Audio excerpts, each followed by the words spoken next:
The governor telling Monica Kadono, who is a junior officer and specifically the CCM for finance.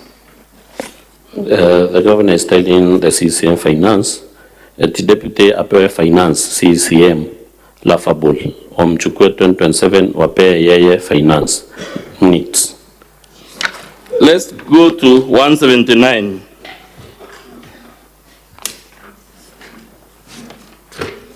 Let's go to 176 first.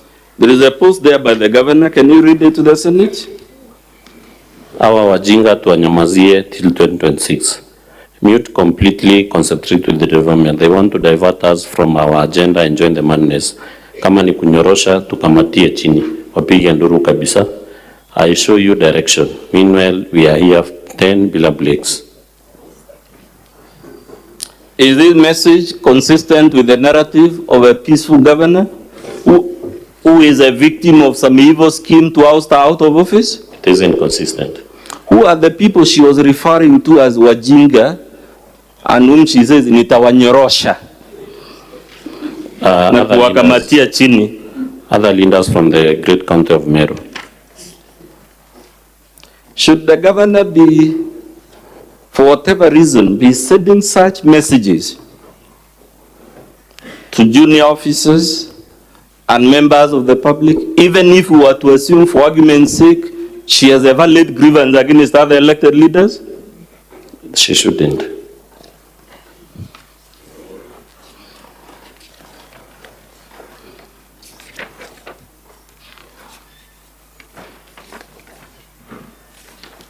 Let's go to 179. What is the governor saying at the top there? She states, I love this, mwanaume ni kazi, si kujivutavuta na kupigania tusimu tofitina. Kazi yonge mtakacha mvunguni. She uses it and that, then she continues to state, the Bible says, lazy people should not eat and should be denied all benefits similar to eating. Ukisikia mtu analialia ni mzembe, wachana naye akufe. Who are the people the governor is calling lazy and who should not eat in the context of this message? It is in reference to the deputy governor. It is in the reference. Now again, Mr. Mawira, let's assume for argument's sake, because human beings disagree all the time, let's assume the governor has a genuine grievance against our deputy. Should she be sending this type of message in this type of group? It is not expected of a person of the stature of a governor. What does Barrio Nation say in response to the governor? He says, extremely true, Your Excellency. Let's go to page 180.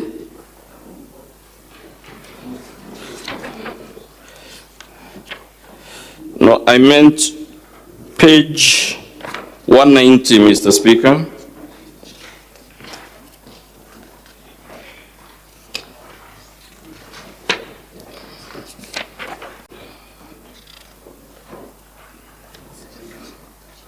What is the governor saying at page 190?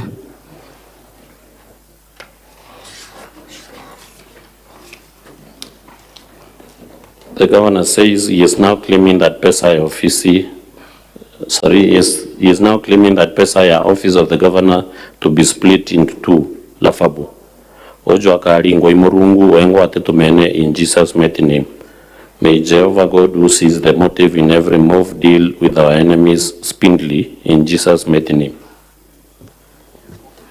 And Nchamba Mbethi there, who is the governor's chief of staff, what does Nchamba Mbethi say that the governor is responding to? It is at page 191.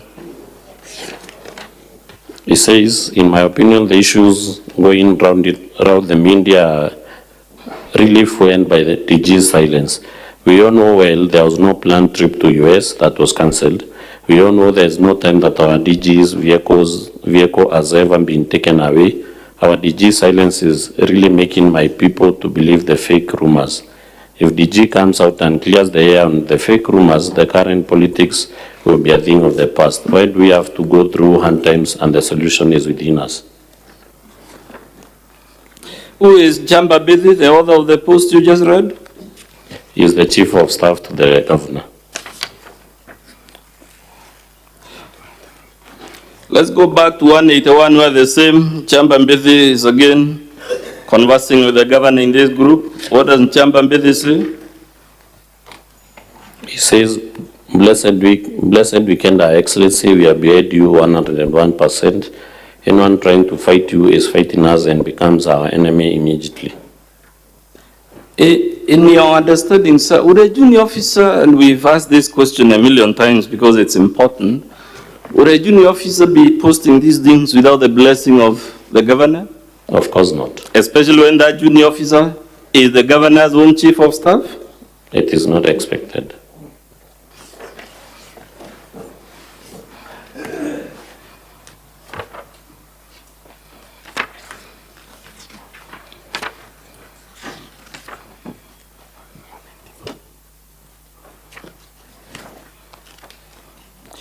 So, Bwana Kawira, let's go to 194.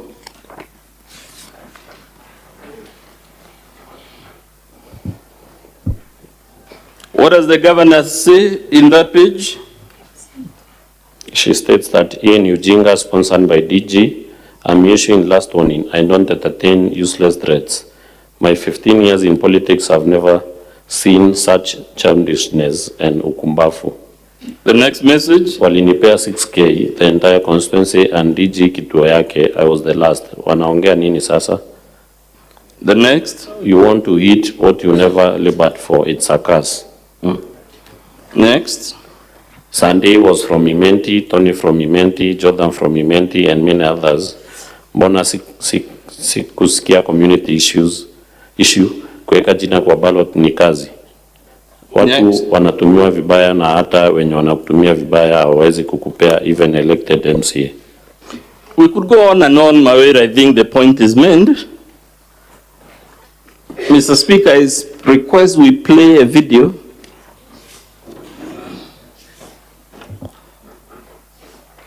in which Chamba Bithi is seen on television saying some things about the DG.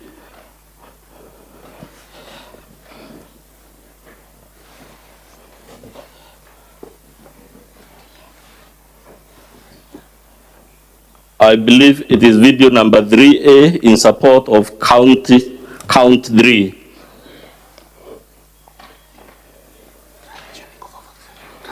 The translation of that video is in page 447, Mr. Speaker, or volume 2. Gintu kiria mutuma kuthithia gintu kiria ntenda kuga kinya no tuimbije baitene dairwa iri national edi kerina to ba bengi nationally mutuma ga kumira thani ira kurira bwana Peter ajuge wi migambo enchamba ntenda. It can be paused, Mr. Speaker, so that I ask the question. On the screen, which TV station is airing this show? It's Vita TV. Is that a TV station associated with the governor? Yes, it is owned by our proxies. Does Chamba Bithi in that clip confirm that this TV has national viewership? Yes, he confirms. He confirms it's a national television. Yes. Who is Chamba Bithi in that video? The chief of staff to the governor. Which side is he from the video? Sorry? Perhaps the video can be run so that I ask the question. It can be rerun.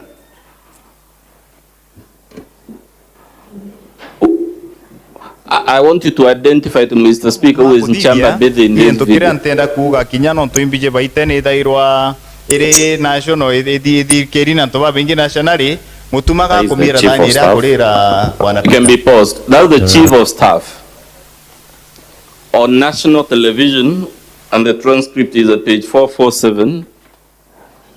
In summary, sir, what was Chamba Bithi saying on national television about the deputy governor?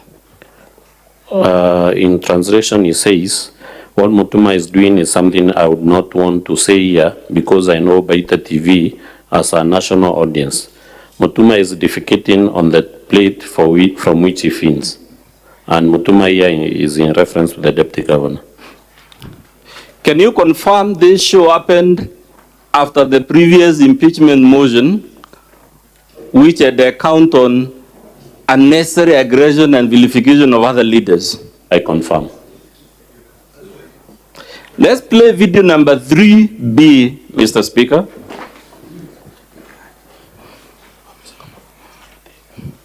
It's a fairly long video, but we'll crave your leave to play it, Mr. Speaker, because it helps the Senate understand whether indeed the governor is this meek, humble person who is the foremost peacemaker.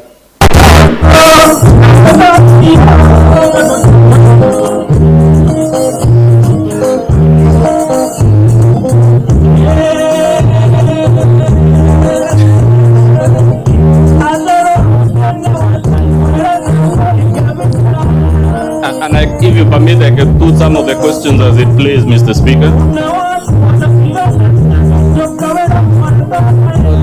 Unless they pause. Because we cannot. We are on count 3, Mr. Speaker. So they can pause and then you proceed Yes. to put the question. Yeah. Maybe it can be reversed a little. The transcript of this video is at pages 251 to 252 of our volume 2. Who is the person dancing behind the guy with the guitar? She's the governor of Meru, Her Excellency Governor Kawira Mwangaza. And who is the person playing the guitar? That is the first gentleman of Meru County government, or simply the spouse to the governor of Meru County. So, Mr. Speaker, now the volume can be increased so that you hear the lyrics. Then I can put my next series of questions.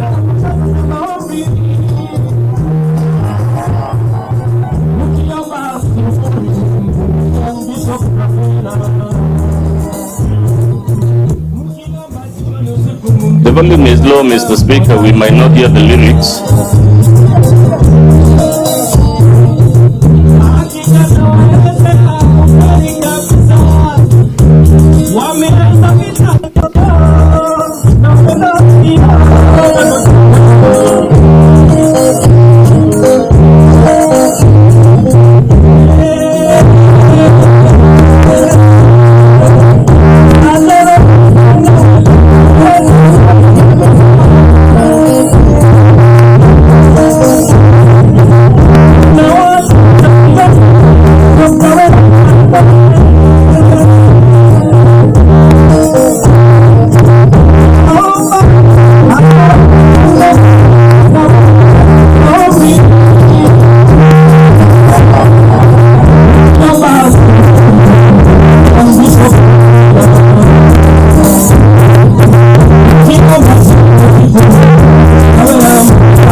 The questions from that screen, Mr. Mawira, where is this rally being held? At Kiotine. Where is Kiotine? Kiotine is in Igembe. Is that near the DG's home? Yes, near Maua. When was this event held? On the 28th of August 2023. Is that before or after the procession the governor is offering to explain our belligerence towards the deputy governor and the other leaders? Before. It was before. Yes. So does that explanation of us and the video we were shown earlier on offer a valid answer to the charge for vilifying other leaders in the DG? It does. Who are these people described in that song as wenye wivu? There is the DG and other elected and other leaders from Meru County. Does that musical performance talk about the previous impeachment proceedings, the lyrics? It does. Those lyrics, do they show a person who learned anything from the previous impeachment? I can state that it doesn't. Do they show a recalcitrant or a repentant person as far as the previous impeachment is concerned? It doesn't. Do the lyrics accuse other leaders of plotting to kill Governor Kawira Mwangaza? They do. Would you expect this to be a potential breach of the peace when other leaders are being accused of plotting to kill the governor? Of course, yes. To the best of your knowledge, has the governor ever reported any threats to her life in any police station? I'm not aware of any. Do those lyrics say that the other leaders want Kawira to assist them to embezzle public funds? They do. Is that a fair allegation to make of other elected leaders without good business? It isn't fair. Does that video say that the other elected leaders don't want Kawira to assist the weak and vulnerable, described as wanyonge in the lyrics? They state so. Please confirm that these musical performance is happening in an Okolea rally? It is, I confirm. The branding clearly indicates. Yes. Does the governor appear dancing to that music and even gesticulating when you wivu wajinyonge with fingers showing how the other leaders should be beheaded or behead themselves? Yes, she does enjoy and dance to the music and also demonstrate how the Wanyawivu should nyonga themselves. In your view, sir, can the governor honestly and in good conscience dissociate herself from this musical performance because they were utterances of her spouse? She can't. Should governors be allowed to vilify other leaders this way through their spouses so that if they ask, they say it wasn't me, it was someone else? They shouldn't. Do the lyrics describe the other elected leaders as having shetani or demons? Did we hear from the lyrics the other leaders being described as having shetani? Yes, we had.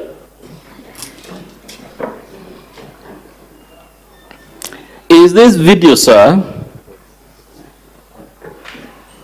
consistent with the narrative of foremost peacemaker in Meru County? It isn't. Who can't hurt a fly? She is the victim of some scheming, to use her own word, some scheming by the DG to take power through the back door. It isn't consistent.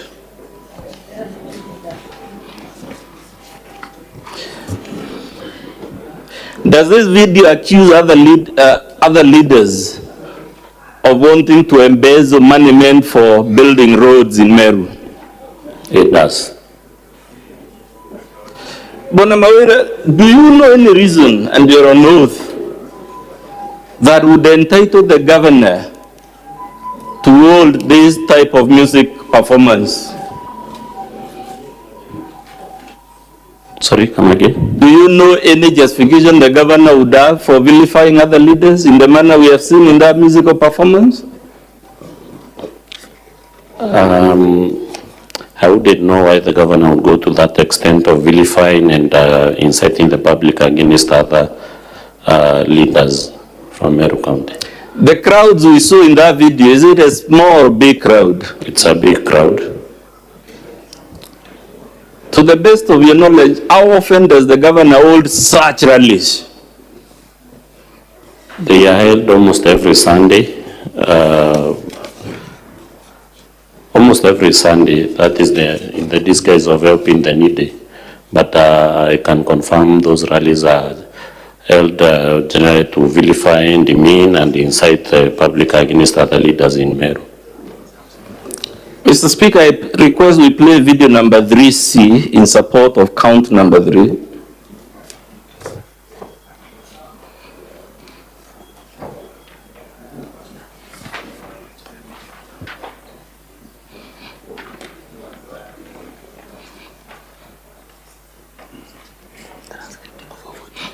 The transcript of video number 3C, which we are about to play, is at page 448 of volume 2. No, we don't have a transcript. This one is in Swahili, Mr. Speaker, so it doesn't require a transcript because Swahili is our official language or other national language. Let's play the video. Na tunasema hivi tukiwa na mahaslas wenzangu ya kwamba Meru County haitatekwa nyara na makatero 10 ambao wanafikiria huko.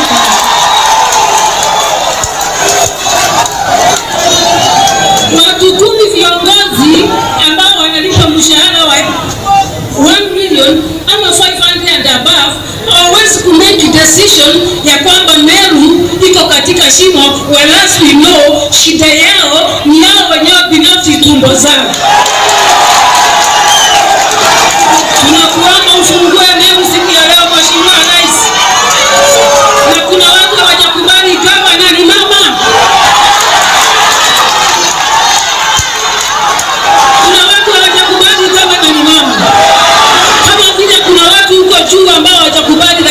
alichaguliwa. Hawaamini ya kwamba mtoto ambaye alikuwa anatengeneza makuku ama a simple person ambaye alitoka vijijini anaweza kuwa rais, na wanamsumbua kwa sababu bado hawajaamini kama president wetu Ruto ni rais pamoja na naibu wake. Hivyo ndivyo ilivyo Meru. Kuna matajiri na viongozi wachache ambao hawajaamini ya kwamba walipoteza katika kura ambazo zilipita. Ni vizuri wajipange na waelewe ya kwamba Meru iko na kiongozi, na kiongozi ni gavana ni.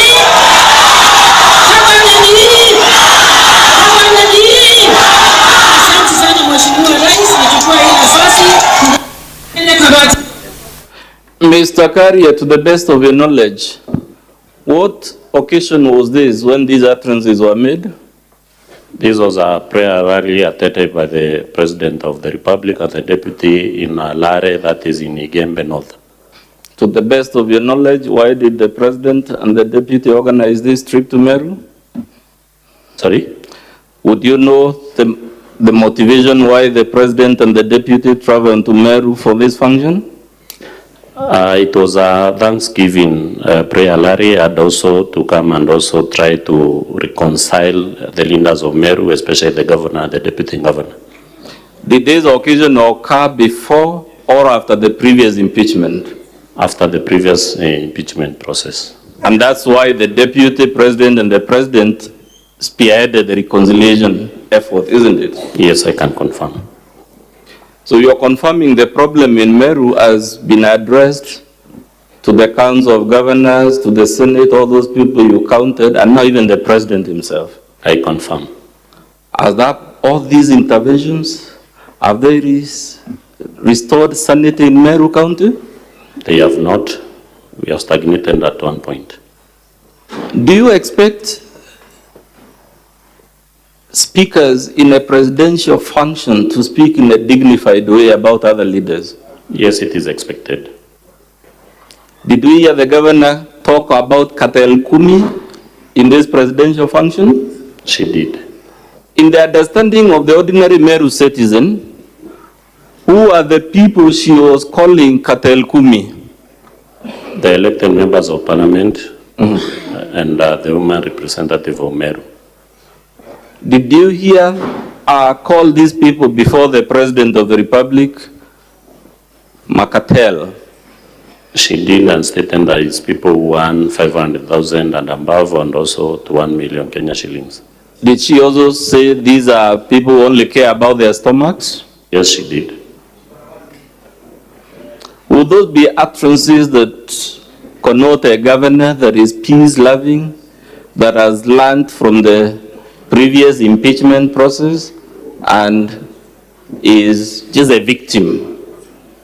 They shouldn't.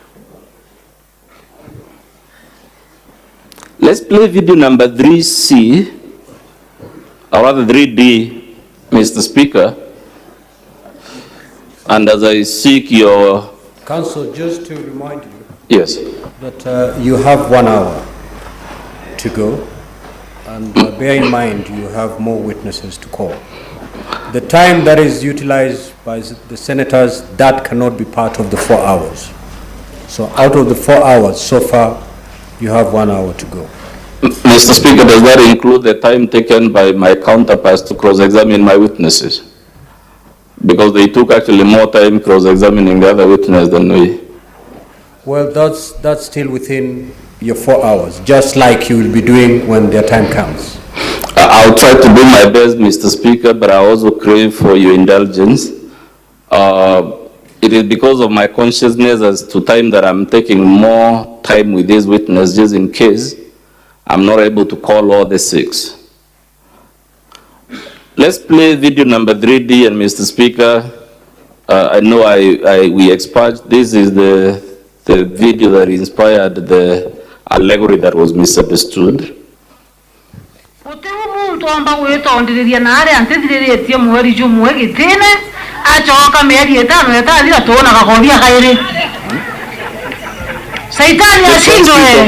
video is at page 448 to 449 of volume 2. Let's proceed. Akoreria ko mero mokare. Wonge makoro. Wongare are. Mwari wamba yambugithia mbusa neti bu twathigire Kawira wene kigua. Ibo athigire kyojo yeroje maru. Tutiomboka kumboka. Tusema na ili abo kienine. Bwana asifiwe. Na ndi nyambo kama tio kavuyo kama utaneze. Kama tako impeachment ya vivi atea. Wewe athitherie. Teka baliganiria kwamba bantu kwera bonturia la kalivale. Banturia ndale la meto bichathira. Mukama tio kavuyo akiamba mbaka kobia umageta. Pena kiangala kenge na kiwa kaije kama koroga. Mungu abalinga 20-0. Na ndi baoga nebeje tuekuja tuteku. Ai kedere ndale akobia kakana patato makiria no gaindi na thirikari. Wewe batwira. Na tulienda 2027 ngugechia mtu chiarie.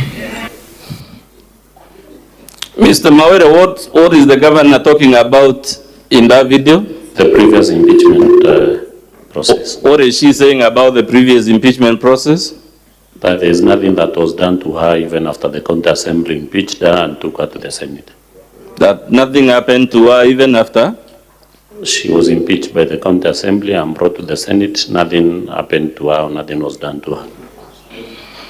So, Mr. Speaker, that's how my allegory was born, but we can see the last video, 3E.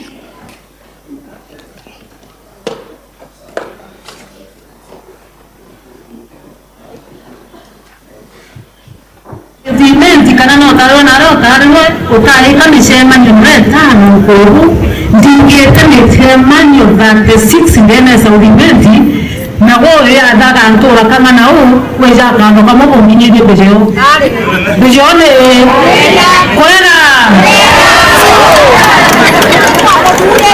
misema ngerani kenda ntuko ndero barero kai kumera kwa konti ngete sai utora nyo sai keba to adioro katore na ikwete tenge mawira no mbera kambule ndo basandreka kwawe inabare kuna speed ya masinesi ya 400 mekera gitage ko speed ya 20 ukaja kutekenya masinesi njaro na kiragita kila tueta kindare matu kimbeje bantu ya watu ramtao ukabeka nini ya mimi ga tueka na mimi inaogera tueka na ga tueka lakini kaende kabati Bwana asifiwe. Tutaweka nini kiragita na masinesi speed hiyo mwanya muno na yeye tueka kama mwaka sauti ikaibwa sauti iko halia na hiyo ukuko tena bakabuliwa na ila ungere ntuko wenge tolealea In the interest of time, Mr. Speaker, now that I'm guided by your... Mr. Mawere, what was the governor doing as per this video? She was vilifying the elected member of parliament for Saudi Menti, as well as other members of parliament from Meru. To your best of your knowledge, sir, is there any overlap between the duties of governor and those of MPs and the senator, so that the governor is constantly inciting the public against? Is there any conflict of duty or interest? Don't they have very different duties? They are very different and well stipulated, clearly stipulated for every office order. As a matter of fact, where is the main workstation of the 9 MPs of Meru? Is it in Meru or here at the Parliament buildings? It's here at the Parliament buildings in Nairobi. Do you know any reason why a member of Parliament in Meru, while doing their duties, say in this chamber or the other one, will suddenly hear that the governor is saying nasty things about them in some rally in Meru? Sorry? Do you know any reason why the governor will be vilifying a person who is based in Nairobi and while they are doing their duty in Nairobi? No, I'm not aware. Paragraph 16A, count 4, you accused the governor of appointing Kenneth Mweti as a chief officer without the approval of the county assembly.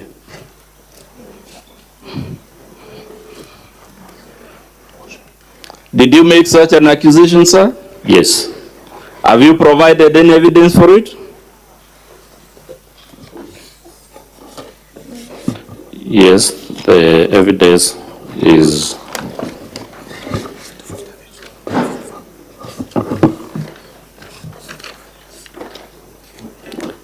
is in pages 271, 296, 295 to 296, 297, 299, and 301 of volume 2.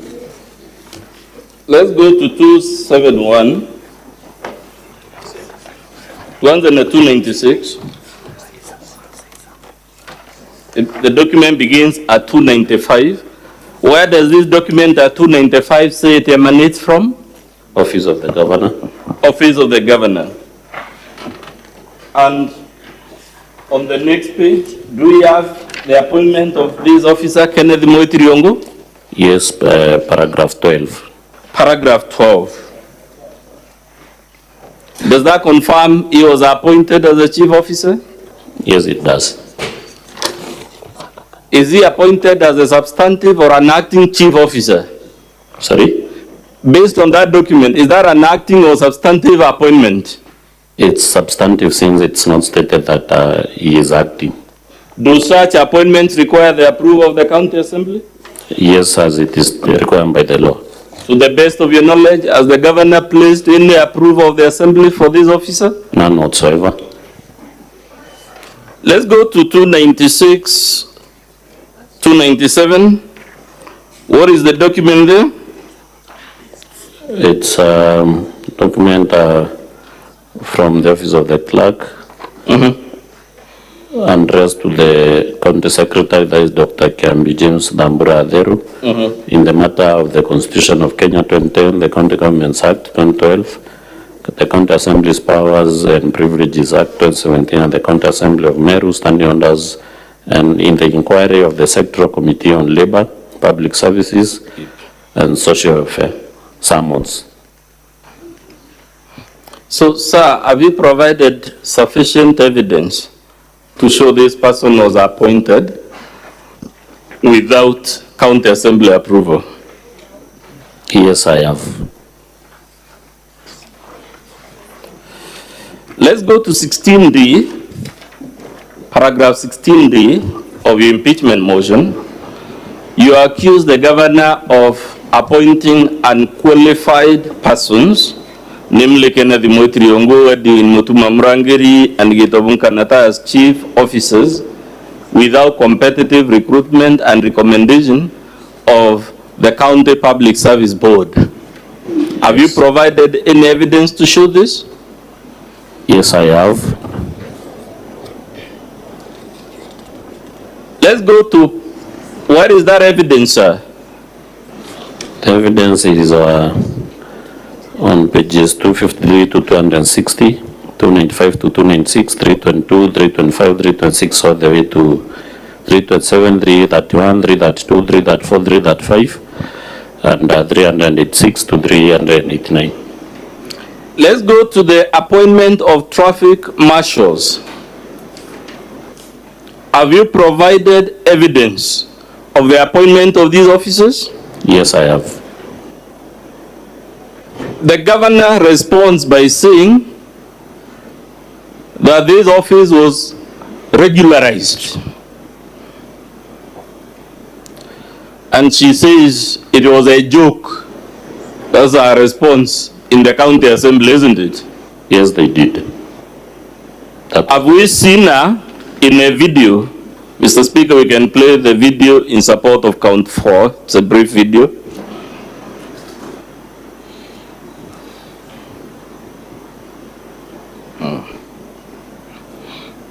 That's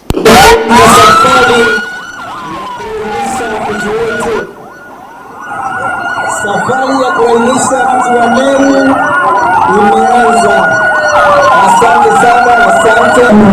Ya ofisi ya gavana waweza kasi kuu chaguzi kipitishi na kazi zitakuwa kila macho. Kazi kubwa ni kusaidia mji wetu wa Meru, mji wa Mutembei, mji wa Mwangaza kutoa msongamano wa magari. Do we see in that video, sir, the governor flagging off traffic marshals? Yes, it's seen in the video. Whose duty is it to establish this office? It's the duty of the County Public Service Board to create offices under the county government's structure. Now let's go to page 392 of volume 2. What did the County Public Service Board say about the existence of this office? In a letter addressed to the clerk of the county assembly, in relation to the inquiry, the board or the secretary or the CEO of the Meru County Public Service Board states that the board has not employed any traffic marshals in the county public service. But on the ground in Meru, Mr. Kawira, why was this a problem so that the assembly got seized of it? What were the so-called traffic marshals doing that became of concern to the assembly? After they were flagged off by the governor, they went around Meru town, arresting offenders and charging them fines irregularly. And there was a petition to the assembly in complaining about the creation of the office of the traffic marshals irregular. So in summary, sir, other than the video and the document I've shown, what other pages can you refer the Senate to prove this count? We have pages 394, 398, 409 to 412, 413. You have in paragraph 16G accused the governor of having a bloated workforce. Have you provided evidence of this? Yes, on pages 282 to 283, 309, 345 to 352, 353, 357, 359 to 362, and 362 to 382. Let's go to page 361 to 362 and speak about a particular cadre of staff in the governor's office. How many cleaners are shown there? That is from number 73 to 93. That is roughly 20. Page number 73 to? Entry number 73 to entry number 90. To entry on the next page, to entry number 111. How many cleaners are those? Would I be right to say they are 38? Yes, they are. Let's see how some of these officers, styled as cleaners, how they are described on the payroll.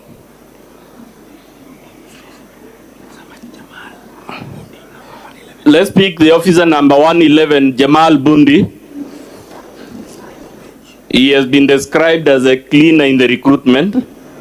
Now let's go to page 379 and see his payslip. What is his designation?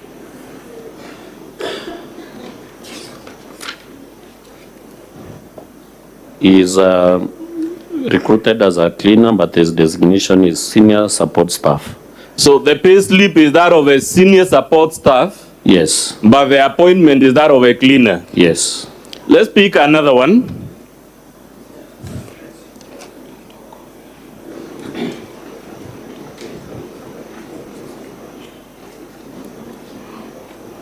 We have violated them here. Copy slips, we violated them.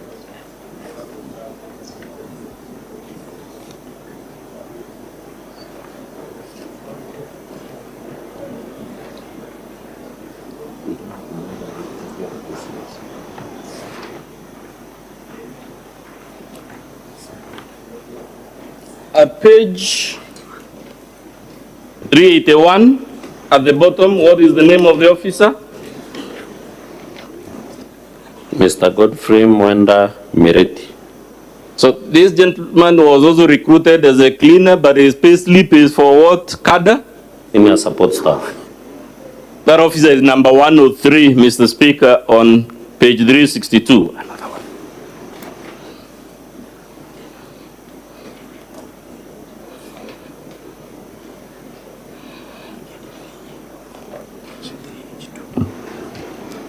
Page 382, the officer there is named. There are actually two of them. I'll show him.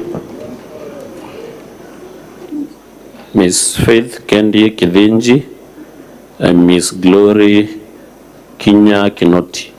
Would you consider it irregular for officers to be hired as cleaners then paid on the pay grade of senior support staff? Sorry? Is it an irregularity to employ persons as cleaners then on the payroll, pay them as senior support staff? Yes, it is an illegality. Would you know why this irregularity has been taking place in Meru? I believe it is for the governor to reward our cronies. To reward our cronies? Yes. Let's go to count number 6. Naming a public road after her husband. Do you have any evidence of this? Yes, I have.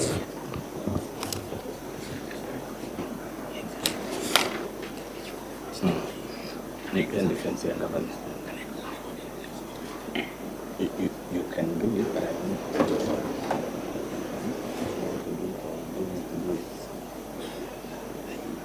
Okay. Have you provided any evidence, sir, to support count 7? Yes, on pages 442 to 443 of our volume 2. Count number 21B, contemptuous letter to the assembly in response to lawful summons. Do you have any evidence? Yes, on page 301. Sorry, 311. Open 445, the letter by chamber. I want us to see the letter that is said to be contemptuous. You earlier on told us that governors and the CECs are obliged to supply documents to the assembly, right? Yes. And to honor lawful summons. Yes, they should. This letter at page 444 is indicated as emanating from what office? Page 444. Office of the governor. And who is the author at page 445? The chief of staff, stroke governor's private secretary. Read for us the last paragraph of that letter. Parents, we hope the above settles the issue, and if you find the urge to summon the governor to appear before the committee is irresistible, we will respectively urge the assembly to move to court for constitutional interpretation in view of the foregoing. The assembly is being told if it finds the urge to invite the governor irresistible. Is that how a chief of staff should be responding to lawful summons and requests for documents from the assembly? No, it is not.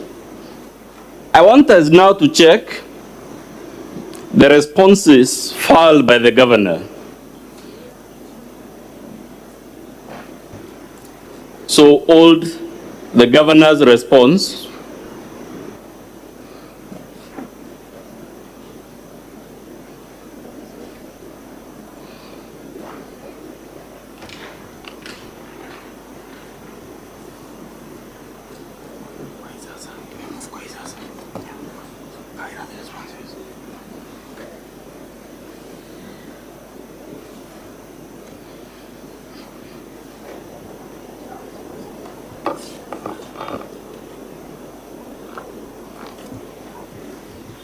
Governor Kawira says some of the charges before the Senate were in previous impeachment motions. To the best of your knowledge, does the law permit the county assembly to reintroduce previous charges?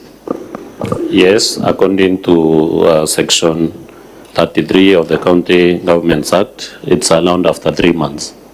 If a governor persists in the very conduct that triggered the first impeachment, can the county assembly be faulted for bringing a second, third, or even 10th if the misconduct does not cease?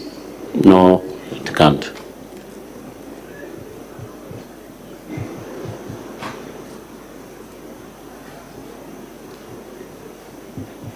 The governor has talked about a curse, or rather a traditional oathing ritual at paragraph 6 of our response, administered by the Njurincheke to compel the assembly to impeach her. To the best of your knowledge, sir, was there any traditional oathing ritual administered at the Njurincheke shrine as alleged by the governor? No, because I was at that event and it was a tree planting occasion led by the Cabinet Secretary for Environment, and also the Cabinet Secretary for Agriculture was present. So this was a tree planting event. Was Yes. it a Njurincheke event? Of course not. It was an event spearheaded by the Ministry of Environment. As to the best of your knowledge, sir, does the Njurincheke administer oaths in the presence of non-members? It doesn't, and I can attest to that because I'm a member of the Njurincheke. Does the Njurincheke administer oaths in the presence of children? No, because they are not members of the cultural association. Were there children in this event alleged to have been an oathing ceremony? They were present. But Mr. Mawere, let's assume for argument's sake, the Njurincheke somehow got intermingled in this matter. Would you expect the Njurincheke to be concerned if Meru is in a perpetual and apparently insoluble crisis? They should, because it's a high respected council of elders, and it has no problem, or it is not prohibited from indulging in matters that affect the great people of Meru. The governor says all these things we alleged against are acts of other officials who should bear their own responsibility. What is your response to that? Sorry? The governor at paragraph 12 of our response tells the Senate that this litany of complaints you have against her relates to acts and omissions committed by other county officials. Are these other county officials in the governor's office? Yes, they are. Are some of them the governor's immediate siblings? Yes, they are. Do governors actually always act in person, or they act through junior officers? They act through junior officers, of course, appointed by the governor, and others employed by the County Public Service Board. So if governors in practice do most of their work through delegation to county officials, is it a valid defense to say it wasn't me? It isn't a valid defense. Do we have instances in our response where she relies on acts of county officials, but when it is not convenient, she says it wasn't me? Yes, they are there. Should she have it both ways? When it suits her, the acts of the county officials should be considered. When it doesn't suit her, they should not be considered. She can't have it both ways. Can a governor be heard to say that millions upon millions of county funds paid to our own sister, the secretary of our own chief of staff in our own office, that she somehow was aloof and shouldn't take responsibility for that? The governor can't allude to that. The governor says the MCAs have no issue with her at paragraphs 4, 1, 8, and 16, and that you and your colleagues are acting under internal, external influence and intimidation to facilitate a political scheme. Is that correct? That is not true. Is she the foremost peacemaker in Meru, as she says at paragraph 17 of her defense? It has been illustrated she's not. She says the public participation was a sham. Has she identified any specific shortfall of that public participation? None.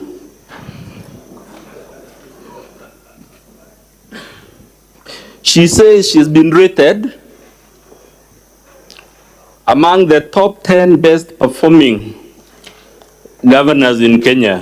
What is your response?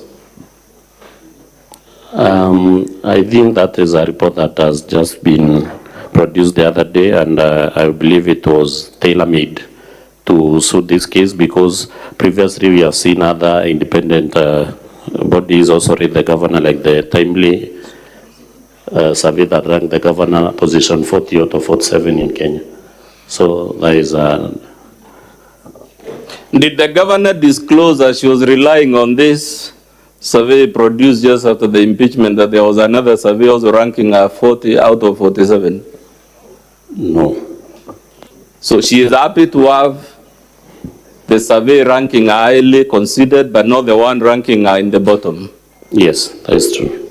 But let's assume, for argument's sake, Mr. Mawira, that indeed the governor was rated, and validly so, as one of the best performing. Would that mean she didn't commit any of the acts she is accused of? There is not evidence contrary to, or evidence to adduce that she has not committed any crime. If those acts are impeachable, would they cease to be impeachable because she is the best performing governor? No way. Let's go to our specific responses. She says you have not adduced any evidence to support the count 1 on misappropriation and misuse of county funds. What is your response? That is not true, because we have adduced evidence in our volume 2. As a matter of fact, is there anything else in volume 2 other than evidence? No, it's the assembly's evidence. She says Salesio Mutuma is misrepresenting and misreading the entries on the IFMI's report. To the best of your knowledge, did the governor produce any other IFMI's report other than the one before the Senate? No. As a matter of fact, in our defense, is the governor relying on that same IFMI's report? She's relying on the same IFMI's extract. Can she rely on the IFMI's report we have when it favors her, but disown it when it doesn't favor her? Sorry? Can she urge the Senate to accept the IFMI's report to the extent that it exonerates her, but to reject it to the extent that it shows wrongdoing on her part?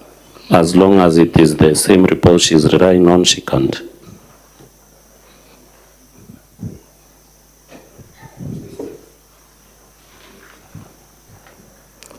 She says she did not use her relatives to embezzle public funds. Did we take the Senate through millions upon millions of shillings taken by her relatives as prepayments? Yes, we have already taken the Senate through that part of the evidence. She says the matter is before EACC. I don't know, another matter is in court, another matter is in some other forum. To the best of your knowledge, sir, does the pendency of any complaint or inquiry preclude the county assembly or the Senate from impeaching a governor if they are persuaded that the governor has fallen short of the standard required under Chapter 6? No, because the assembly is oversight role, doesn't depend or is not conditioned on what the ACC is doing. And also, I believe the Senate's powers. Would you consider the governor to be sufficiently proximate to all these persons who withdrew 78 million shillings from the county irregularly? Yes, they are close, people who are very close to the governor. Why do you say they are very close? Some are relatives and the others work in an office that is under the office of the governor. A governor who is unaware that the whole 78 million shillings has been siphoned from the county, would that strike you as a diligent governor? No. Would that strike you as a competent governor? Of course not. How many times does the secretary to the governor's chief of staff appear on the IFMI's report receiving prepayments contrary to PFM laws? How many times? She appears 87 times. 87 times? Yes. And the total amount paid to her irregularly per that IFMI's, whose authenticity is not an issue, is how much? 21,868,944 shillings. How many times does Lydia Nkatha appear? The one you say as an entanglement with the chief of staff. 8 times. 8 times. How does withdrawn how much? 3,606,400 shillings. The governor has produced some vouchers and impressed, and indeed our answer is that these payments to our sister were impressed she takes on behalf of other people. Is that a valid defense according to your understanding of this document? It is not. Are those impressed the governor has submitted, signed by the relevant officers? They are not supported or signed by the relevant officers like the Director of Accounts and also the Chief of Finance. And also the examiner has not signed the relevant supporting document that she provided. Even incomplete as they are, out of the 78 million, how much has the governor accounted for? On average, 2 million. 2 million. Yes. Jane Karimikaevia, who we are told we misrepresent hospitality for hospital. First of all, does the motion misrepresent hospitality payments as payment for hospital supplies? No, it does not. As a matter of fact, does the impeachment motion mention hospital? Nowhere does the impeachment motion mention hospital.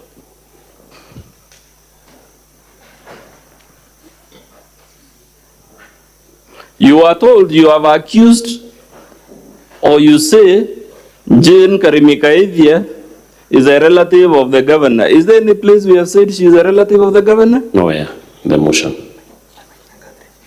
The same for Catherine, isn't it? Yes.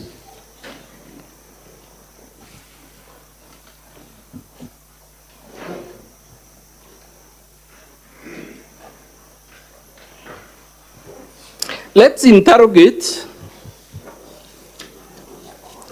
the defense of per diems and imprests.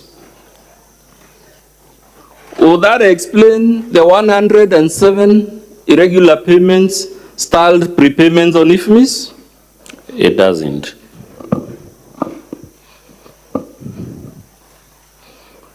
The vouchers and imprests that the governor has produced, do they explain the big payments to our sister and other relatives, or they focus on the petty payments? It doesn't, because I think they conveniently focus only on the small payments and that account for only 2 million out of the 78 million that they have alleged to misappropriate. As a matter of fact, sir, we are still interrogating whether these were impressed for per diem. Does the IFMIS report indicate payments that are per diems? Sorry? Are there specific payments indicated on the IFMIS as accommodation and domestic travel? Yes, there are some. Like on what pages? Pages 17. Yes. 21, 22, 27, 28 of our volume 2. So if there are specific entries for per diems, can the governor be heard to say that the unexplained prepayments are also per diems when the system has a way of capturing per diems? No, they can't. To the best of your knowledge, can an officer hold more than one imprest at a time? Of course not, because it is against the PFM regulations of 2015. Which regulation in particular? Regulation 93, 4B, and 8 of the Public Finance Management. So if an officer cannot hold more than one imprest at a time, what do we make of situations where we see the governor's relatives receiving several prepayments on the same day? Wouldn't that mean they were holding several imprests on that day? Yes, they were. As a matter of fact, can we see on the IFMIS instances where the governor's relatives were paid 6 times on the same day, 8 times on the same day, 5 times on the same day? Yes, and the evidence is on pages 17 to 29 of volume 2. The impressed the governor has submitted, are they all accompanied by signing sheets? Most of them are not. Most of them are not. Yes. The claim that an officer receives impressed on behalf of an entire delegation, would it require each member to sign the signing sheet, even if one officer received the money in its entirety? Yes, individually they should. Has that been shown? No.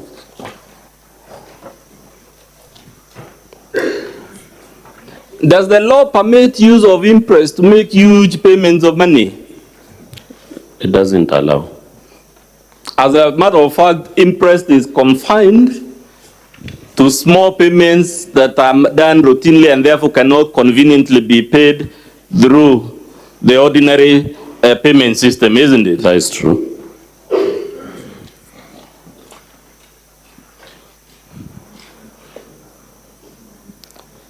So would it then be a valid answer, given the law, on when imprest can be used? Would it be a valid answer to be told that 107 prepayments amounting to 78 million shillings were done by way of imprest that we have not even seen?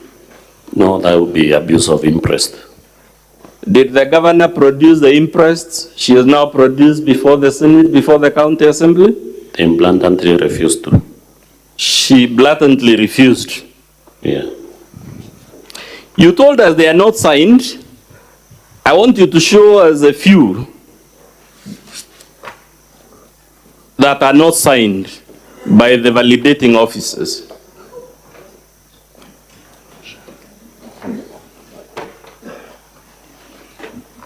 Please show the Senate. Pages 93.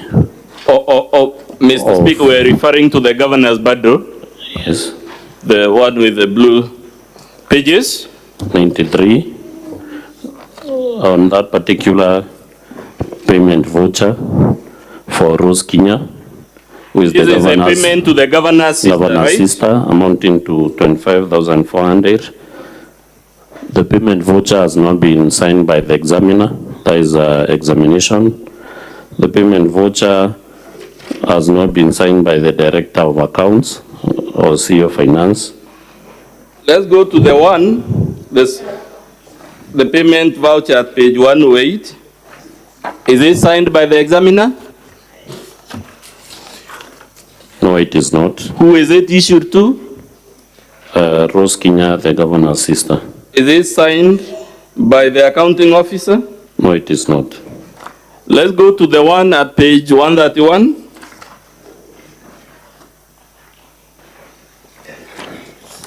Who is it issued to? The one that at page 108 Yes. is only signed by the AIE holder, who is the COS, indicating the chief of staff. Okay. Yes. And the one at page 131, who is it issued to? Rose Kenya, the governor's sister. Is it signed by the Director of Accounting or Chief Finance Officer? No, it is not.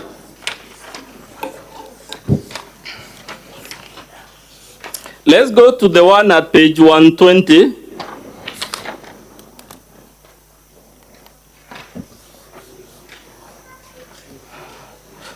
It shows voucher number 68458 was issued in the name of who?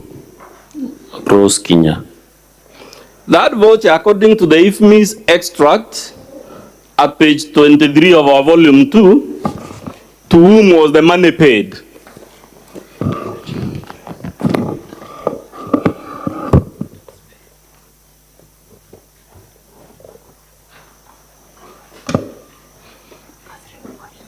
It was paid to Kadure Rokaria Catherine. Is that an irregularity where the governor's sister is the one who surrenders the purported imprest? but on IFMIS, the money is misrepresented as being paid to Catherine. Yes, it is an irregularity. Does this show why even people who are not the governor's relatives, the impeachment motion still accuses the governor? Sorry? Does this show the connection between the governor's relatives and other irregular payments to third parties? Yes, it does.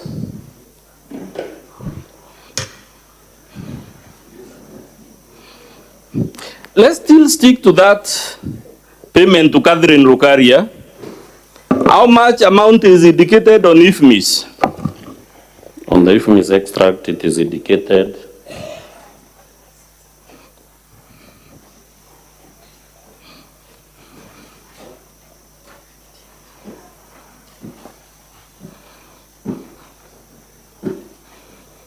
$107,500 shillings. How about the one indicated on the governor's voucher for that payment? How much is indicated? 117,600. There is a variance of over 10,000, isn't it? Yes, there is. Would this constitute fraudulent accounting? Yes, it is.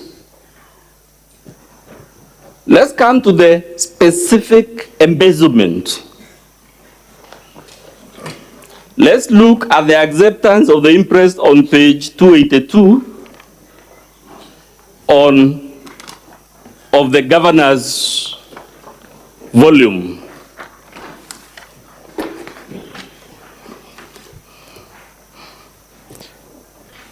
That is a signing sheet for a journey of how many days, sir? 2 days. 2 days. The cover letter is on the previous page, which is page 281. 281. Who are the people going on this journey? Her Excellency Bishop Kawira Mwangaza, the governor, Miriam Gwantai, the personal assistant, who is also the sister to the governor, Rose Kinya, a security officer to the governor, who is also sister to the governor, Kenneth Murangiri, a driver, indicated as a driver, and Moses Kubania, indicated as Who is Kenneth Murangiri indicated there? he is the brother to the governor. So let's now hold the thought, Mr. Mawira. The journey is for 2 days. The signing sheet is for 2 days. Let's find whether the governor and our delegation went for 2 days at page 284. That's the work ticket for that is supporting that interest. On that day of 7th February, sorry, where does it say the vehicle traveled to and from? Traveled to Meru, from Meru to Nairobi and back. Above it shows that vehicle was in Meru the previous day, isn't it? Yes. And after it shows it was also in Meru the following day, isn't it? The following day on 8th, the vehicle was traveling from Meru to Lare, which is in Meru County, and back. So if the governor and our relatives signed impress for 2 days for a 1-day journey by their own documents, would that be embezzlement of county funds? Yes, it is, since they were in Nairobi for they didn't spend even a night in Nairobi, they traveled to Nairobi and back, and then they claim facilitation for 2 days. The governor, has she submitted any supporting document for these impressed and surrendered, such as an hotel booking? Sorry? Has she submitted supporting documents like hotel bookings? None whatsoever. Boarding passes? None. Receipts for vehicle fuel? None. Any other document that would be required to validate an imprest? There is none. Would that explain why our own officers have refused to validate those imprests? Yes, it explains why. Let's look at the work ticket number 824-574 at page 276 of the governor's bundle.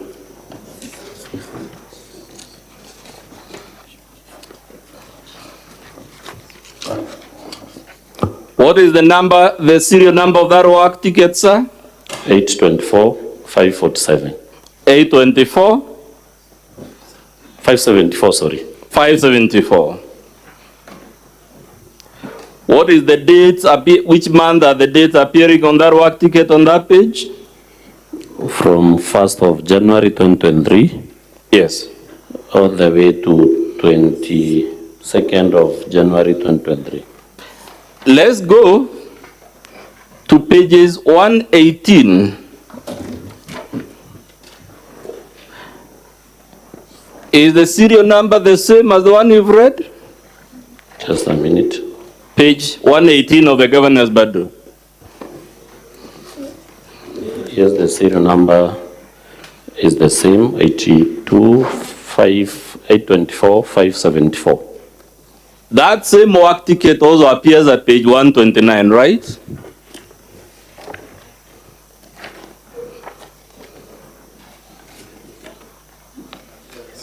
Yes, it does. And both on pages 118 and 129, the dates are in February, right?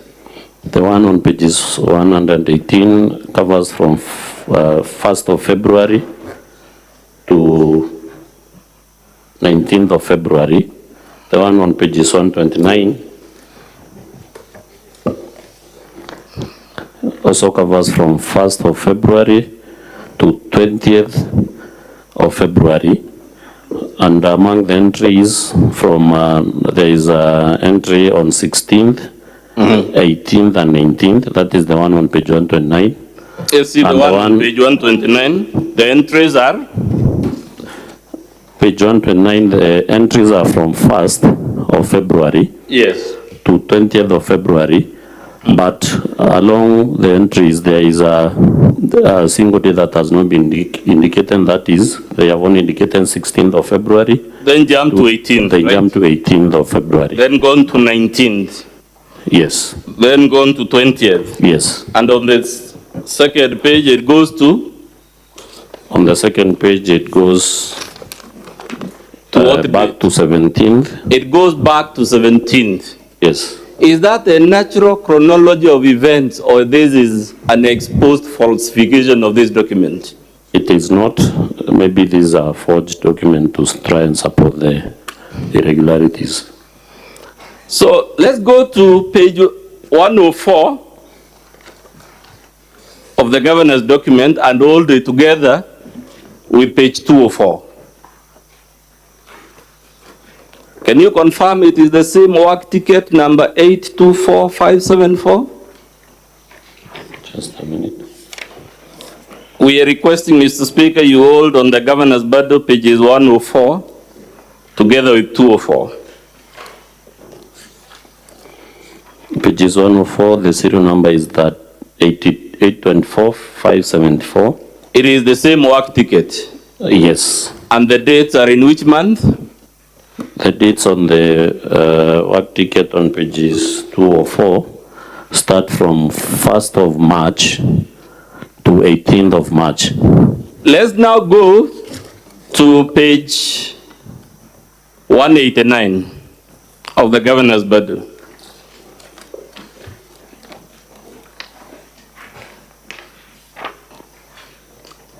Is it the same work ticket? It's the same work ticket. And the dates are in which month?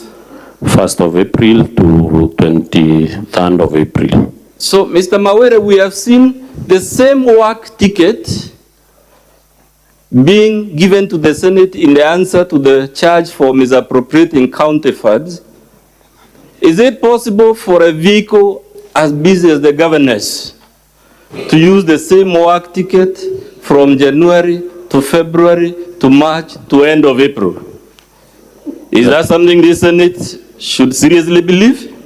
The Senate should not believe that because considering how busy our governor is, they can't use the same work ticket for the whole month. How many times, sir, And how many imprests have been justified using this single work ticket, number 824574? How many times has it been used to explain different imprests by the governor? They are used 17 times. It has been used 17 times. Yes. Can a single work ticket account for 17 different imprests? No, it can't. Running across 4 months? It can't. Can you tell the Senate very quickly the pages where you say it has been used 17 times? We don't have to go through each of them given the time. On the governor's Bado pages 104, 118, 129, 138, 150, 189, up to pages 327. 17 times? Yes. Let's look at the work ticket number 810977 at page 319 of the governor's Bado. Page? 319. Yes. That work ticket has a column for signing by the authorizing officer, number and signature of person authorizing the journey. Is any of those journeys authorized? None. None that is authorized. Is it fair to postulate the reason it is not signed by the authorizing officer is because this document is not a genuine document? Yes, it's true. Who is the purported authorizing officer as per that page? Kenneth Morangeri, who is the brother to the governor. Mr. Speaker, can I beg and plead you give me at least 30 minutes? I said this is my most critical witness. I can live with the inability to call the others, but I crave, if you give me 30 minutes to an hour, would be eternally grateful to you. Are you therefore saying that if you're given 30 more minutes, yes, you'll conclude with this witness and forgo the others? Is that I'm not saying request? that, Mr. Speaker. I'm just, and I know it's an impossible situation for everyone. Unfortunately, the rules only provide a single day where it is not humanly possible, a matter this serious, to address it within those times. I would beg you, if it finds favor with you, we can even push the hours and allow me to call at least one more or two more witnesses. I clearly can't call all the 6, given how the time is moving, but if you give me 30 minutes with this one and allow me to call at least 2 more, I'll be more than grateful. How long do you intend to be with the remaining 2, the ones that you intend to call? The others, you know, Mr. Speaker, this one is the main witness. The others will be speaking to very specific allegations. I don't see any of them taking, if you go by the time we took with the first witness, on our part, we took around 15 to 20 minutes with them. The only reason the session ran into an hour is because the cross-examination was longer, and we also took more session for interjections from the senators. So if I give you half an hour to conclude with this witness, yes, and then I give you 20 minutes within which to conclude with your remaining 2 witnesses, will that be fair? If you give me 2 for purposes of examination in chief for the other 2 witnesses, if you give me 20 minutes for purposes of exam in chief for each, it should be enough. But again, I can't take responsibility for how long the cross-examination for each of them. Just speak for yourself. I'll come to the... I'll take 20 for the other 2, 20 each. Okay. Yes. So then the 4-hour time period given to you has terminated at 7:13. So I'm going to grant you the 30 minutes to conclude with this witness. We will deal with the governor's lawyer when he's on his feet. Much obliged, Mr. Speaker.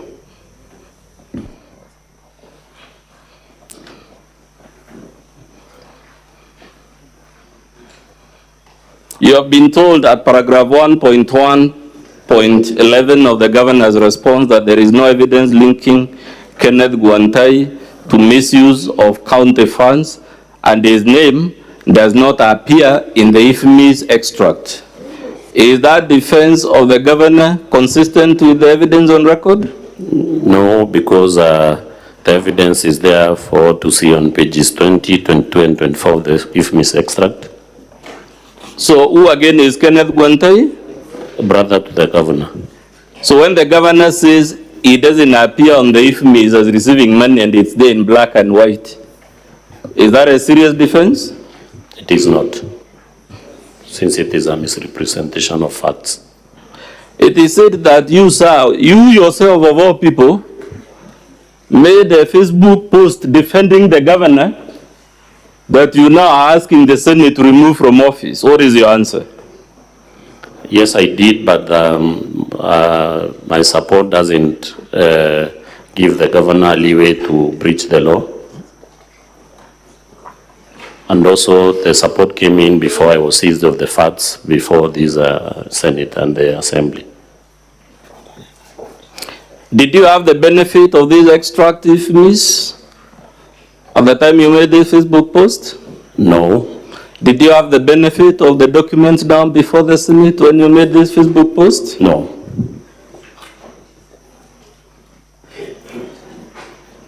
This one we can skip. It is said, sir, that again you, the Speaker, and Honorable DMK made contributions to Okolea. You contributed 100 shillings, one of you gave a goat, and here you are complaining about Okolea. What is your response? Even if it were true, it doesn't explain what county government vehicles were doing at an Okolea rally. Let's begin. First of all, is it true?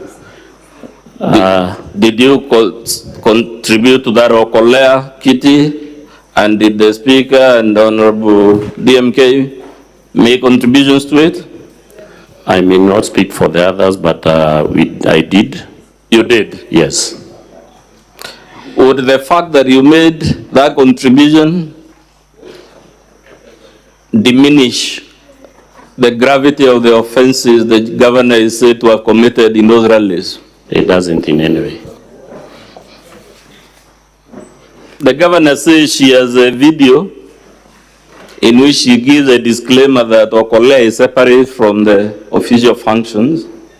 Is that a valid answer to? No, it is inconsistent with the evidence that you have adduced.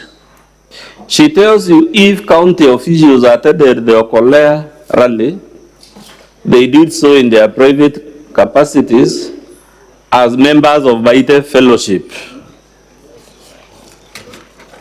Who runs this Baite Fellowship? It's the governor of Meru and her spouse.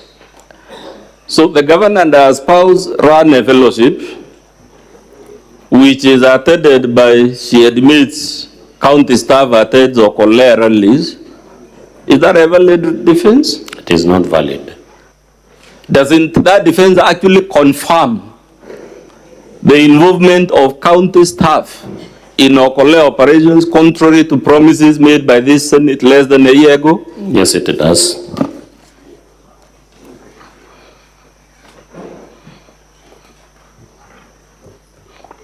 The governor says she didn't misrepresent her relatives as a technical team. Does the evidence support her? It does not. Does the record say in black and white that they are designated as a technical team? They were designated as a technical team and by none other than the county secretary of the government of Meru and the end of public service. The governor says she did not make this China trip because the relatives she sent were an advance team who discovered the company was not linked to the Chinese government. To the best of your knowledge, did the governor seek any travel clearance? No, she did not. Is that consistent with the governor who actually intended to travel in the first place? It is inconsistent because in the first place, the governor should have been in the letter or in the list that was sent to seek for clearance to travel.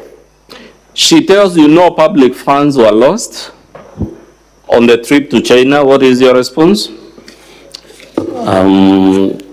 Even though in whatever case, even there was no money that was lost, the county lost a great opportunity, considering that it is a high cancer, incidence cancer in Meru.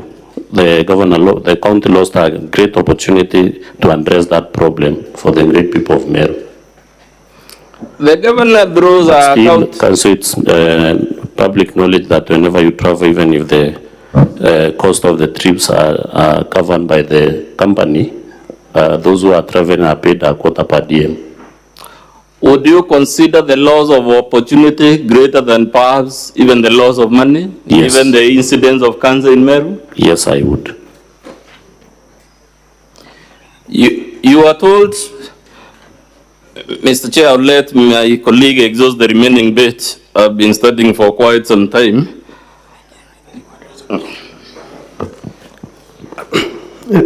Honorable Speaker, my name is Boniface Mawera, and I will proceed with the examining chief. Mr. Mawera, turn with me to page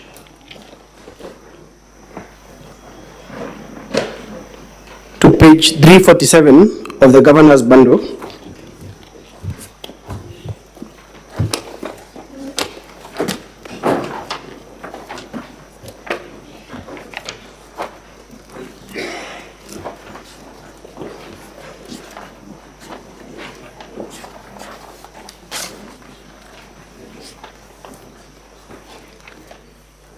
Are you there?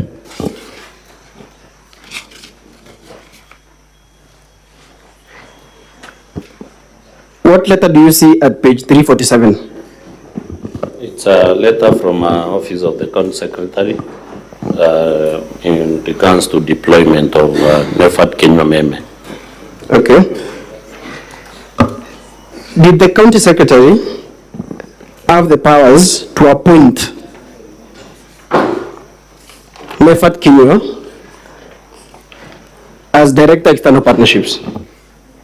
No, unless the powers were delegated by the County Public Service Board, which is not indicated. As the governor annexed any authority to show his powers were delegated by the County Public Service Board? None whatsoever. Is this the same NEFAT who was in the Chinese trip? He is the same person. And the brother-in-law to the governor? Yes. Okay.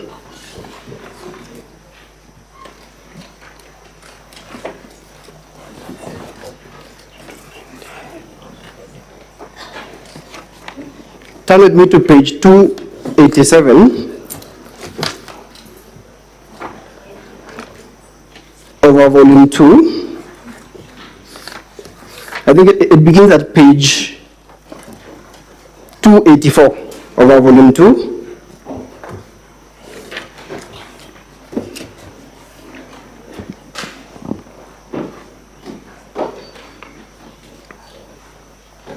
What document do you see there?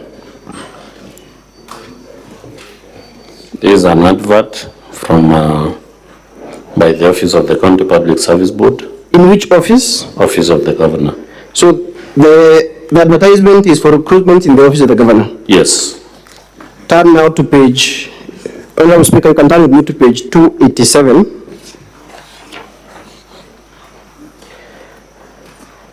At page 287, you can see the advertisement for the recruitment of the Director External Affairs. Yes. Which job group? Job group R. Okay. The qualifications? The requirements for appointment, rather? Served in a comparable and relevant position for a minimum period of 5 years. Experience of 5 years, right? Yes. In a comparable and relevant position for 5 years. Yes. And a university degree and a Roman 2, B2. Yes. Okay. Then turn with me again to page 89.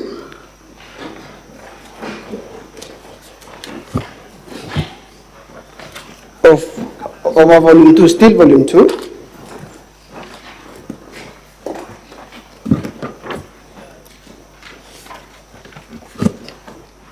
It begins at page 88. After that advertisement, the County Public Service Board shortlist. This is a shortlist for the officers in the office of the governor, correct? Yes, it is. And at page 89, we can see the persons who are shortlisted for the position of Director External Linkages. Yes, they are indicated. And the name of Nefat is not among those people. It is not. What is the date on page 88 of our bundle? What is the date of that shortlist? It ends 6th September 2023. 6th September 2023. The letter we saw on the governor's bundle at page 347, I want you to clarify the date.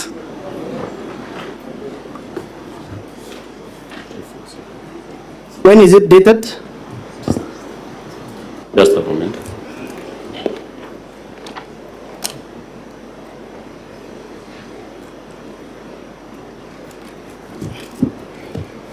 It's dated 9th March 2023. 9th March of 2023. Yes. And you've confirmed a moment ago that the county secretary did not have powers to appoint this director. Yes, I confirm. Is it your evidence that the county secretary in so doing was usurping the powers of the County Public Service Board? Yes, they did. Okay.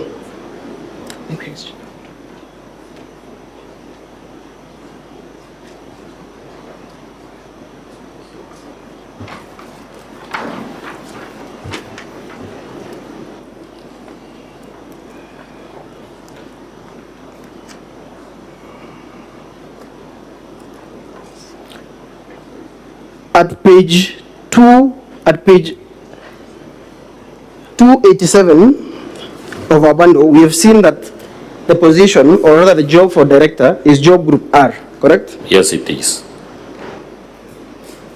Turn with me to page 343 of the governor's bundle.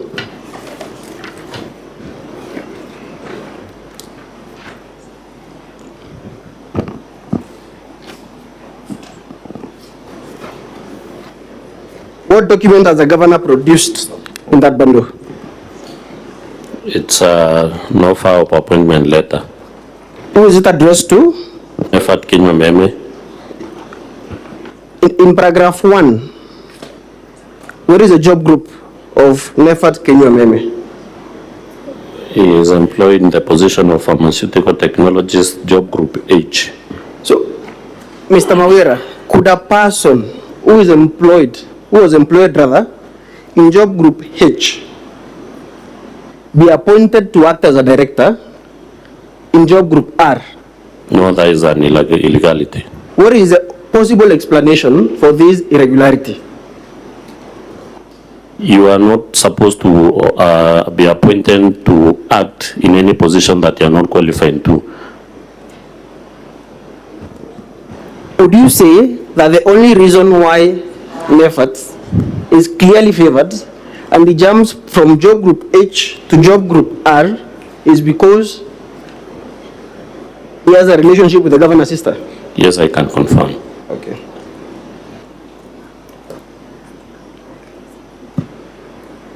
And with me to page 384.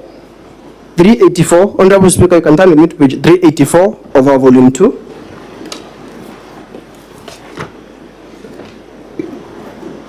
We can begin at 295 and 296 of our volume 2.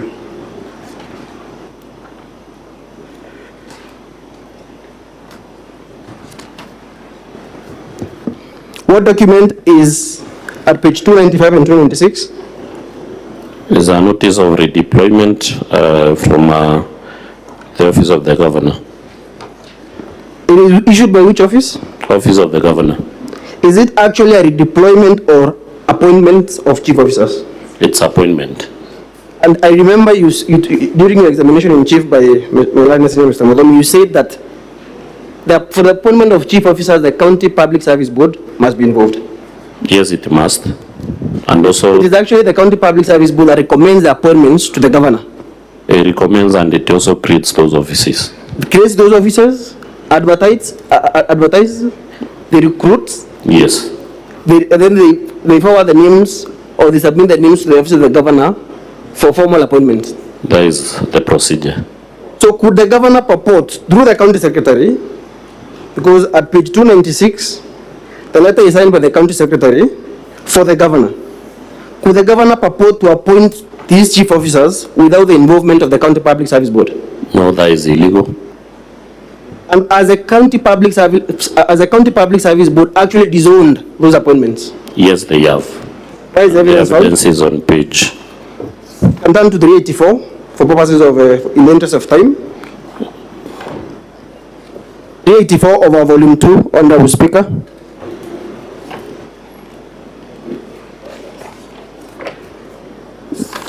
Yes, the evidence is on page 384 on a letter addressed to the clerk of the county assembly. Who has written that letter? In whose letterhead is it issued? Office of the County Public Service Board and signed by the Secretary or the CEO of the Meru County Public Service Board, who is the CPA, Engineer Kawira. At paragraph 4 of that letter, what does the board say, the County Public Service Board? It states that the board is the appointing authority according to section 64 of County Governments Act. The board, however, was not involved in the appointment of the acting chief officers as per the act. So the board actually confirms that it was not involved in these appointments? Yes. Is that an irregularity? It is an irregularity. At page 295, I'll take you back to page 295 of our volume 2, Honorable Speaker.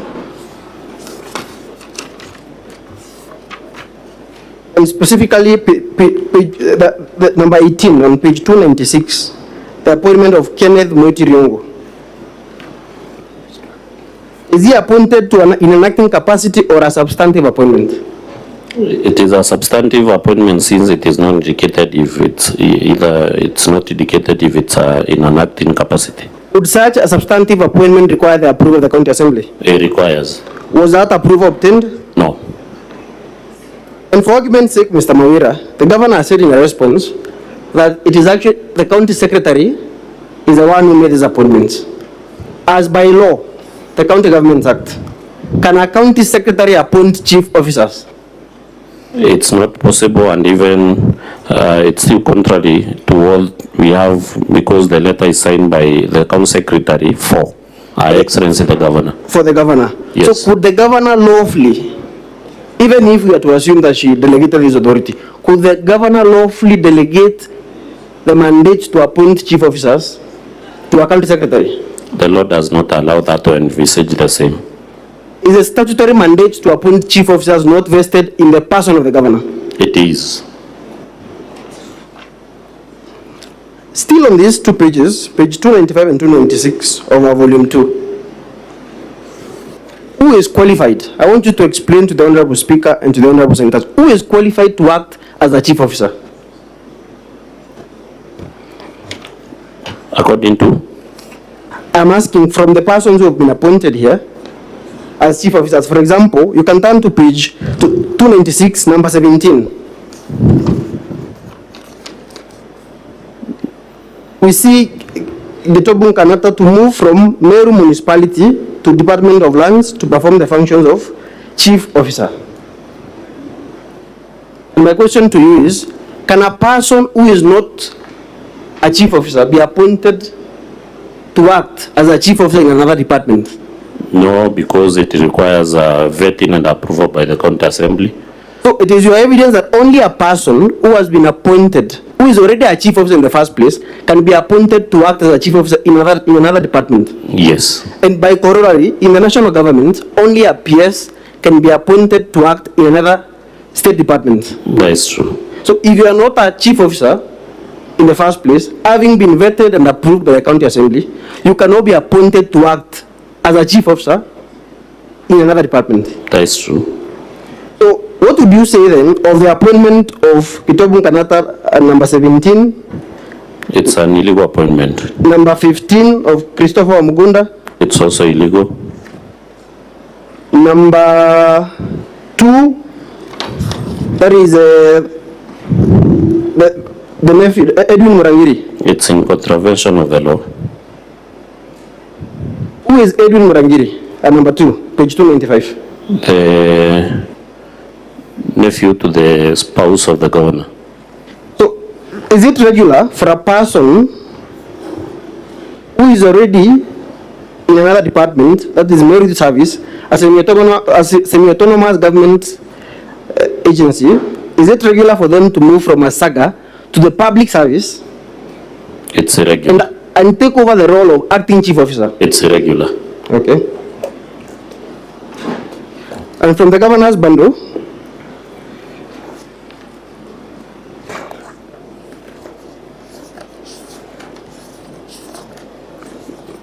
at page 348, turn with me to page 348.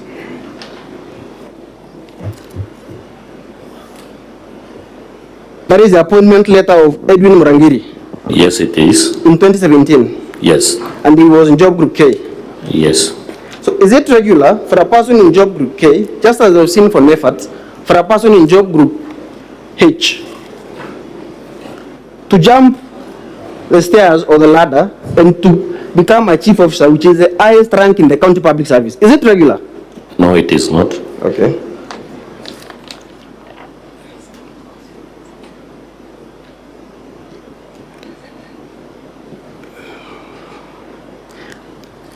Honorable Speaker and the senators and the honorable senators, turn with me to page 360 of our volume 2.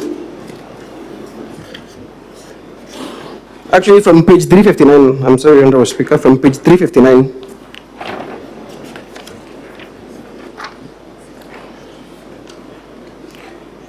You have alleged that the governor has appointed a bloated workforce, specifically in the office of the governor. Yes, it's true. And from this, from page 359, at the top of the page, this document that is provided by the County Public Service Board, what is the title? Summary of appointed persons in the office of the governor from August 2022 to date. So these are persons appointed in the office of the governor from August 2022 when she took over of office to date. Yes. And by to date, it is as at 9th of October of this year. Yes, because this was when the County Public Service Board gave us this list. And the County Public Service Board communicated to the Assembly. Yes. By the letter appearing on page 354, Honorable Speaker, page 354 of our volume 2. This is a letter where the County Public Service Board attaches a list of all the appointed officers in the office of the governor. At page 360, how many information officers can you count? At page 360. They are 10 in number. 10 in number. Is it reasonable for a governor to have 10 information officers? It's not reasonable. And I remember during examination in chief, you said on page 361 and 362, there are 38 cleaners in the office of the governor. Yes, they are. Turn with me to page, Honorable Speaker, turn with me to page 369, 370 of our volume 2.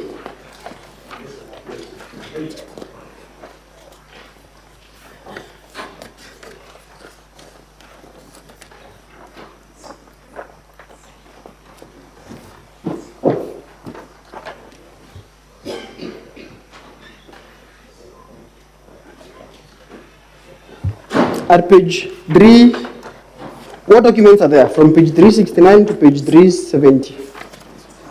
They are pay slips. Pay slips for what job designations? Public communications officer. The job designation is public communications officer. Yes. And how many are they?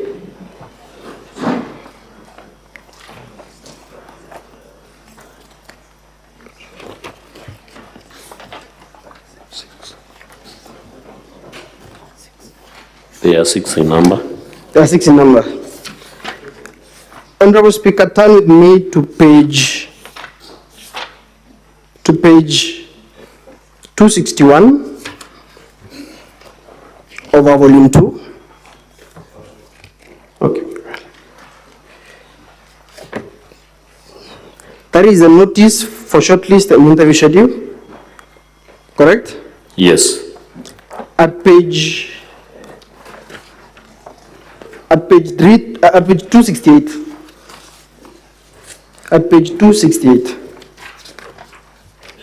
How many positions rather are advertised for? Because there is a short list for public communication officers 2 and 3.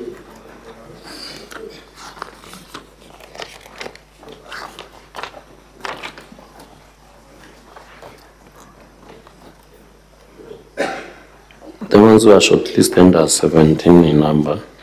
The ones who are shortlisted are 17 in number. 19 in number. 19 in number. Yes.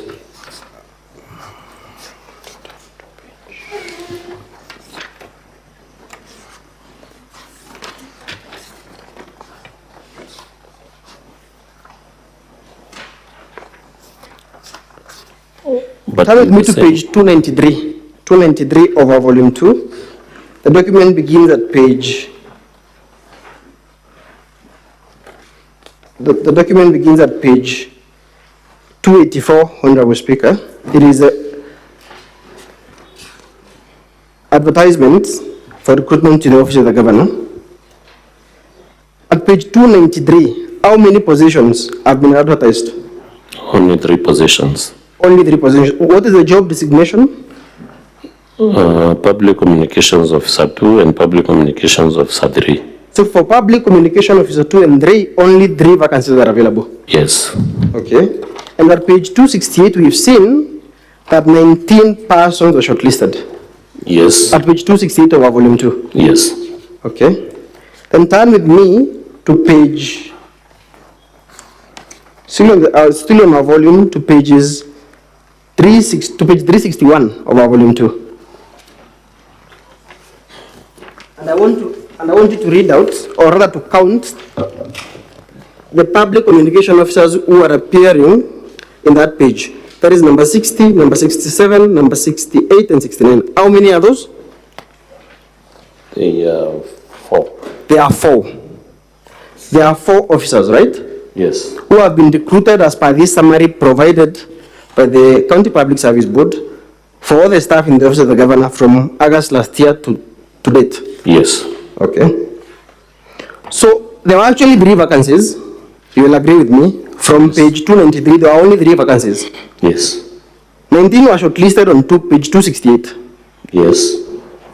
4 are appearing on that, have been recruited Yes, 4 have been recruited. as per the summary by the County Public Service Board. Yes. So 1 extra person was recruited over and above the vacancies that are available. That's true.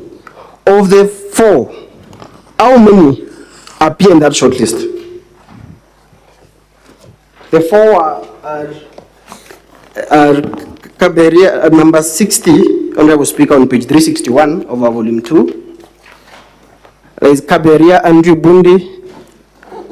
There is Murithi Samuel Murithi, Michobu Dominic Mureke, and Kiambi Christas Manyora. How many actually appear in the short list at page 268? To save the time, it is only 1. Kawira Andrew Bundi. Kawira Andrew Bundi is the only public communication officer who was actually shortlisted and recruited. That's true. So the other 3 who have been hired were not even shortlisted. Yes.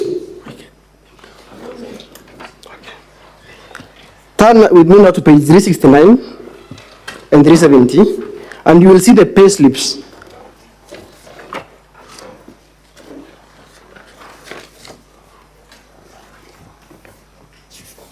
How many pay slips can you count for public communication officers? 369 and 370. At 369, there is one for Andrew Kawira Bundi, correct? Yes. There is one for Tony Mburugo. Yes. There is one for Purity Kajuju. Yes. There is one for Eric Kunda, Yes. one for Frida Gakitwiri Kinoti, Yes. and one for Naomi Kenya. Yes. So 6 persons are being paid, yet there are only 3 vacancies, and of the 19 who are shortlisted, only 1 was hired. That is true. Is that not a glaring irregularity? It is a glaring irregularity on the part of the office of the governor. Okay. Council, your time is up. So can you wind up, please? Very, very well, Honorable Speaker. Thank you. Thank you for your indulgence. I'll not take more than 3 minutes. You have been told in the governor's response, and in the interest of time, I will not point you out to the specific page. You've been told that the DG has been absent in only 2 out of the 9 cabinet meetings. Yet, they say that the DG has abdicated his responsibility. Are those 2 defenses compatible, or are they not inconsistent with each other? They are contradicting each other, and the DG has been absent from cabinet meetings since May, as per his sworn affidavit and the evidence that he gave under oath to the assembly. Okay. And we took you through the screenshots of the WhatsApp groups, and your allegation as per the motion was that the DG was, the governor condoned insubordination by demeaning the DG in front of his subordinates, junior staff. That is true. The governor in a defense will confirm that a defense is that this group was not just for junior officers, what admins, sub-county admins, chief officers, but also for members of the public. Correct? That's correct. What is your comment on that? That makes the matter more grave, because if the governor can use such ones on a DG in front of members of the public, then it is very unfortunate. So it aggravates the situation. Yes. It makes an already bad situation worse. Yes. Okay.